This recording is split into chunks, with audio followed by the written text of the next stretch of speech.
Hello दोस्तों, आप सभी का एक बार फिर से सीखो सीखो यूट्यूब चैनल में हार्दिक स्वागत है। दोस्तों, इस वीडियो में हम जानेंगे मेंसुरेशन के कुछ ऐसे पॉइंट्स के बारे में जो आपको एग्जाम्स में काफ़ी हेल्प कर सकते हैं। दोस्तों, सबसे बड़ा पॉइंट मुद्दा ये है मेंसुरेशन में कि अधिकतर जो स्टूडेंट्स होते हैं, मेनली वो स्टूडेंट्स जिन्होंने अभी अभी मेंसुरेशन को स्टार्ट किया है, चाहे वो 8th क्लास के हो, 9th के हो, या फिर किसी कंपटीशन के लिए प्रिपरेशन कर रहे हैं, तो उनको सबसे बड़ी प्रॉब्लम ये रहती है कि उन्हें ये समझ नहीं आता कि कर्ड सरफेस एरिया और टोटल सरफेस एरिया में डिफरेंस क्या होता है। क्वेश्चन में आया कर्ड सरफेस एरिया निकाले, टोटल सरफेस एरिया निकाले, या फिर किसी भी तरीके से चेंज होकर क्वेश्चन आ जाता है, तो वो कंफ्यूज हो जाता है कि क्वेश्चन को किस तरीके से करना है। तो ये वीडियो मैं उन सभी फ्रेंड्स के लिए लाया हूँ जो बिल्कुल बेसिक से मेंसुरेशन को समझना चाहते हैं कि कर्ड सरफेस एरिया और टोटल सरफेस एरिया में क्या डिफरेंस होता है। तो ये दोस्तों जानते हैं डिफरेंस के बारे में। दोस्तों, कर्ड सरफेस एरिया में कई बार हम जो कर्ड सरफेस एरिया है, कर्व्ड मीन्स वो एरिया जो कर्व है, उस सरफेस का एरिया जो कर्ड सरफेस है, मीन्स कर्ड मीन्स घुमावदार सरफेस है। तो कई बार इस एरिया को दोस्तों हम क्यूबाइड के केस में, क्यूब के केस में लेटरल सरफेस एरिया भी बोल देते हैं। Lateral surface area.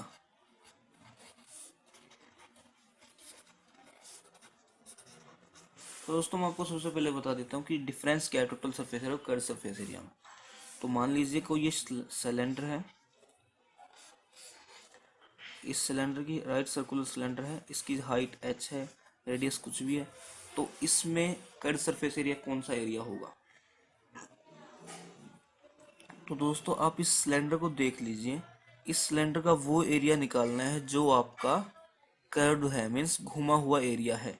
अगर इसको मैं काट दूं सिलेंडर को, सपोज कीजिए ये एक मेटल शीट से बना हुआ एक सिलेंडर है, इसको अगर मैं काट दूं तो हमें रेक्टेंगल मिलेगा, इस टाइप का ये रेक्टेंगल मिलेगा।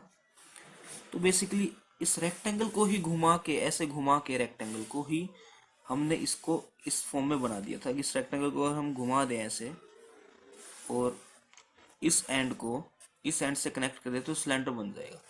तो कर्व सरफेस एरिया वो एरिया है जो घुमा हुआ एरिया है, मीन्स कर्व सरफेस एरिया के अंदर एरिया ऑफ बेस और एरिया ऑफ टॉप नहीं ऐड होता, केवल घुमा हुआ एरिया इंक्लूड होगा।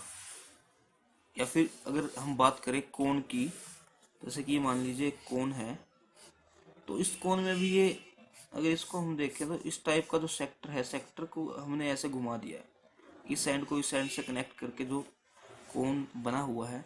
तो कर्व सरफेस एरिया बेसिकली घुमा हुआ एरिया कहा जाएगा। इसमें हम टॉप का और बेस के एरिया को इंक्लूड नहीं करते।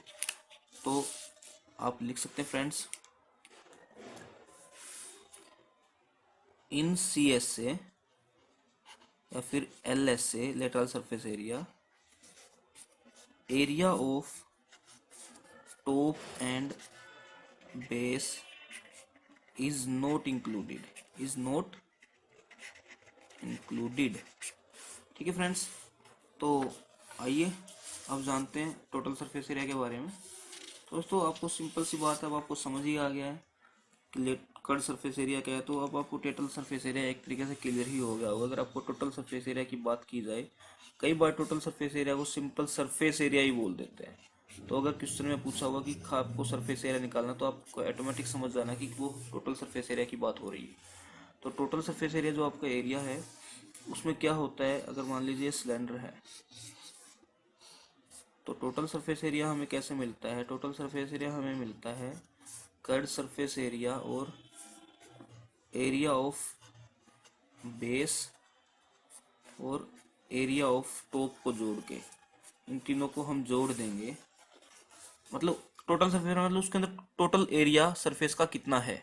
तो इसमें हम कर्व सरफेस एरिया में टॉप का, बॉटम का एरिया जोड़ देंगे। ये कर्व सरफेस एरिया है तो घुमा हुआ एरिया, ये एरिया वाला एरिया होगा। टॉप का एरिया ये ढक्कन है, ये मान लीजिए बेस है। तो इन तीनों एरिया को ऐड करके हमें जो एरिया मिलेगा वो मिलेगा टोटल सरफेस एरिया। इसी तरीके से दोस्तों कोन के अंदर होता है। ये दोस्तों मैं आपको बेसिक बता रहा हूँ, इसमें मैं आपको फॉर्मूलेज नहीं बता रहा हूँ। इस वीडियो में केवल आपके लिए ये डिफरेंस लाया हूँ कि कर्व सरफेस एरिया क्या होता है, टोटल सरफेस एरिया क्या होता है। आगे जो वीडियोस आएंगे उनमें मैं आपको डिटेल से बताऊंगा कि किस तरीके से कौन सा फॉर्मूला डिराइव किया गया है। तो इसमें भी अगर आपको ये वाला एरिया तो आपका सी एस से हो गया, और ये जो आपका एरिया है बेस का, ये एरिया ऑफ बेस जुड़ जाएगा, क्योंकि कोन में जो है टॉप तो होता नहीं है। तो इस तरीके से हमें टोटल सरफेस एरिया मिल जाएगा कोन का, ये कर्व सरफेस एरिया में एरिया ऑफ बेस जोड़ दिया जाएगा।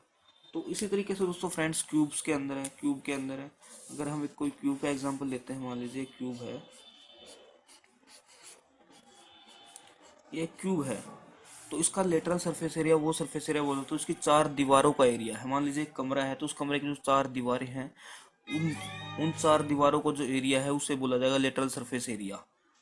और टोटल सरफेस एरिया अगर निकालना है तो देख लीजिए, मान लीजिए फ्रेंड्स ये 4 दीवारें हमारी होगी। अगर मैं इसको ओपन कर दूं रूम को, बाई चांस हम ऐसा मान चलते कि मैंने रूम को ही खोल दिया है, तो ये 4 दीवारें होंगी फ्रेंड्स, तो कोई दिक्कत है। ये मान लीजिए फेस नंबर 1 2, ये फेस 3, ये फेस 4, तो 1 2 3 4 ये 4 फेसों को मैंने खोल दिया है। तो इन 4 फेसिस का, इन 4 दीवारों का जो एरिया है, इन 4 दीवारों का जो एरिया है वो आपका एरिया हो गया लेटरल सरफेस एरिया, LS से। ठीक है फ्रेंड्स, लेकिन इसमें अगर हम टॉप का और बॉटम का एरिया और ऐड कर देते हैं, तो इसकी छत है, ये छत, ये वाली छत है जो, और ये जो इसका बेस है, इसका एरिया और ऐड कर देते हैं छत का और बेस का, तो हमें टोटल सरफेस एरिया मिल जाएगा। तो जो टोटल सरफेस एरिया होगा वो क्या होगा, लेटरल सरफेस एरिया प्लस, क्योंकि इसमें जो छत है और जो बेस है वो बिल्कुल एज इट इज है, सेम है, तो हम बोल सकते हैं twice into area of base.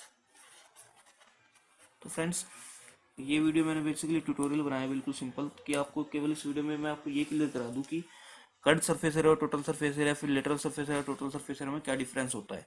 ठीक है फ्रेंड्स, उम्मीद करता हूँ आपको वीडियो पसंद आई। अगर आपको वीडियो पसंद आई तो उसे लाइक करें, शेयर करें, कमेंट करें और मेरे चैनल को सब्सक्राइब करें। Thanks friends.